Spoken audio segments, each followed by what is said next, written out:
Good morning student. आज का गृह कार्य है कक्षा 10, विषय गणित है।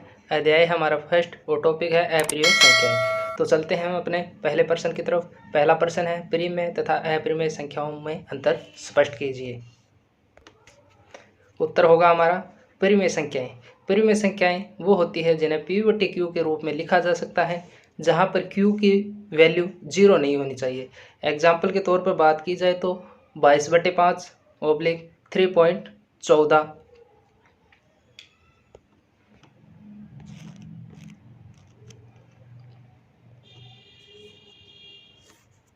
अप्रिमेय संख्याएं वे संख्याएं होती है जिन्हें P/Q के रूप में व्यक्त नहीं किया जा सकता तथा Q 0 भी हो सकता है।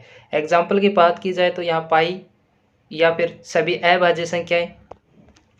प्रश्न नंबर 2, सिद्ध कीजिए कि 2 रूट एक अप्रिमेय संख्याएं हैं। माना रूट एक परिमेय संख्या है, जैसे √2 = a/b। यहाँ पर a और b एक क्या है, एक पूर्णांक रखा गया है था, जहाँ पर b = 0 और p और b में एक से अतिरिक्त कोई उभयनिष्ठ गुणनखंड नहीं होना चाहिए। जहाँ पर 2 bracket √2 b² = a²। Under root से बाहर निकालने के बाद यहाँ पर 2b² = ab की वैल्यू रहेगी। यहाँ 2 = 2ab जो एक विभाजित करता है, तो उन्हें भी विभाजित किया जा सकता है। अतः यहाँ 2ab और एक उभयनिष्ठ गुणनखंड है।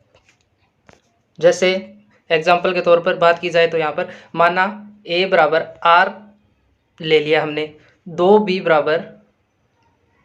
Bracket 2r²। यहाँ पर 2 को 2 से काटने पर हमारे पास इसकी वैल्यू निकल कर आ जाएगी 2r = v²। अतः हम यहाँ पर बात कर सकते हैं 2 = b² को विभाजित करना है तो 2b का एक भी उभयखंड नहीं बन सकता। तो अतः यहाँ पर 2 एक अप्रिमेय संख्याएं हैं। प्रश्न नंबर 3, सिद्ध कीजिए कि √7 एक अप्रिमेय संख्या है। माना √7 एक अप्रिमेय संख्याएं हैं। यहाँ पर √7 ab बराबर, जहाँ a और b का कोई कॉमन फैक्टर नहीं बनता, जहाँ 7√a = 7v², तो हमारा निकल कर आ गया 2a²।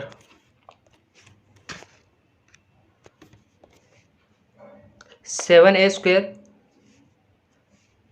का एक फैक्टर भी बनना चाहिए। यहाँ पर 7 एक गुणनखंड होना चाहिए, जहाँ पर a = 7c, 2 की होल² = 4ac² = 7b² बराबर aq c की स्क्वायर = b² होना चाहिए। अतः हमारे यहाँ पर निकल कर आ गया 7c²। तो यहाँ पर 7b² का एक फैक्टर है, अर्थात यहाँ हम मान सकते हैं कि एक √7 एक परिमेय संख्या है। क्वेश्चन नंबर 4 की बात की जाए तो सिद्ध कीजिए कि 7√2 एक अप्रिमेय संख्या है।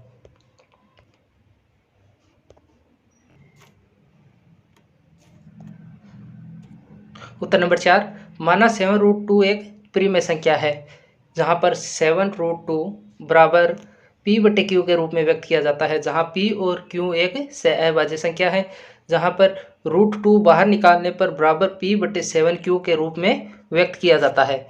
चूंकि बायां पक्ष तो एक अप्रिमेय संख्या है और इसलिए यहाँ पर दायां पक्ष भी एक परिमेय संख्या होनी चाहिए, तो अतः 7√2 यहाँ पर हमारी एक अप्रिमेय संख्या है।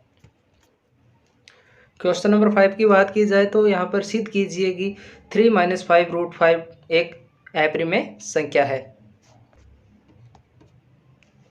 उत्तर है हमारा 5 नंबर, 3 - 5√5 एक परिमेय संख्या है, जहाँ पर 3 - 5√5 बराबर P/Q के रूप में लिखने पर 5√5 पी क्यूब बराबर -3 में चला जाता है, जहाँ पर 5√5 माइनस की संख्या यहाँ पर पक्षांतर करने पर रूट क्यूब के अंदर चली जाती है, जिससे 3/p क्यूब के रूप में लिखा जाता है,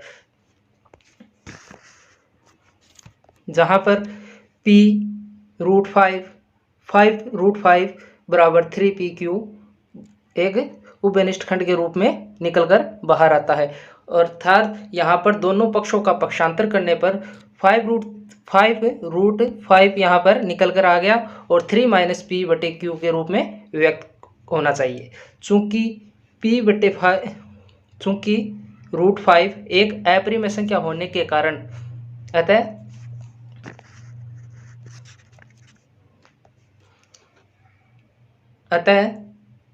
3 - p/5q बराबर भी एक परिमेय संख्या होनी चाहिए। अतः इसलिए हम कह सकते हैं कि इसे 3 - 5 √5 एक परिमेय संख्या है।